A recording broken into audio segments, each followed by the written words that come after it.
Great Sunday morning, May 3rd, 2020. To God be the glory for yet another official worship day, but we know absolutely daily we praise the Lord and thank Him for His loving kindness. We are, like I said, in that brand new book, Jeremiah. And I remember hearing a very popular preacher recently say, you don't want to go to Jeremiah for your daily devotions because it will depress you. Well, I beg to differ. Brother, Reverend, Doctor, who has over 10,000 folks in his congregation, there's a lot of nuggets of truth that will inspire us even today in 2020. And even though Jeremiah was called to be a prophet and tell folks, you're not doing right and God is not pleased, and it pretty much shown them what was to come, God still has a word for us this day to lead us to our best selves. The people that God created us before we were even formed, even were unseen, God had plans for each one of us. Remember the chapter before, it said that Jeremiah, before he was formed, the Lord knew him and sanctified him. He set him apart and ordained him to do great things. Well, that's the same for each one of us. And what spoke to me in chapter 2 of Jeremiah is just one verse, verse 13. It says, "For my people have committed two evils.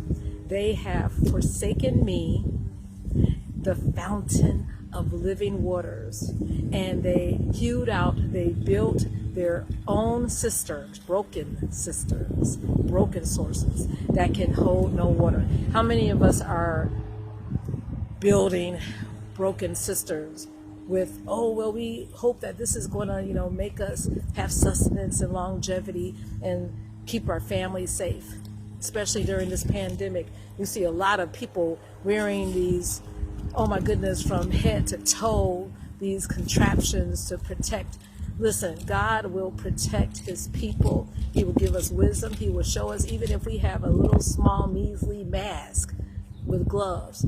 He is our cistern. He is our source of life. If you don't believe me, go to Psalms 36:9. It says, "For with thee, with the Lord, is the fountain of life. In thy light shall we see light." Back then in Jerusalem, they were building these huge cisterns into the rocks and the hills, because a lot of the homes were built on hills. And some of these cisterns were so giant that they could hold 3 million gallons of water to nourish 12 families for a whole year. But God said that those were broken cisterns. Their hope was in something that was outside of Himself, the real and true living God. Like I said, our source has to be directed to our Father, who will quench every source of thirst, right? Whether it's physical, He'll give us some water, but He'll give us the living water that would never run dry. That well, He promises to make we ourselves, a spring of everlasting water.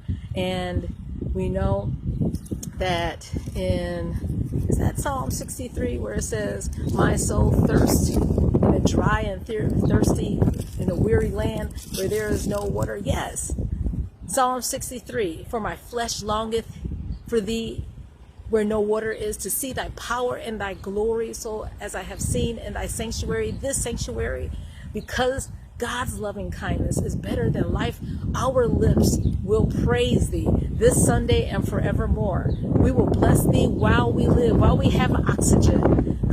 We're not on a ventilator. We can freely praise the Lord. Our soul shall be satisfied with marrow, with fatness, with strength.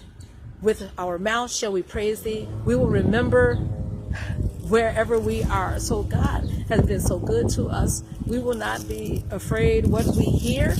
We will know that the Lord is a shield for us. Psalms 3, He is the lifter of our head. And we're going to just continue to enjoy how He satisfies our thirst and hunger forevermore. We don't have to make any broken cisterns. All right. Have a wonderful day in the Lord, worshiping, praising Him in the spirit and in truth. And enjoy his refreshment and offer it to others today.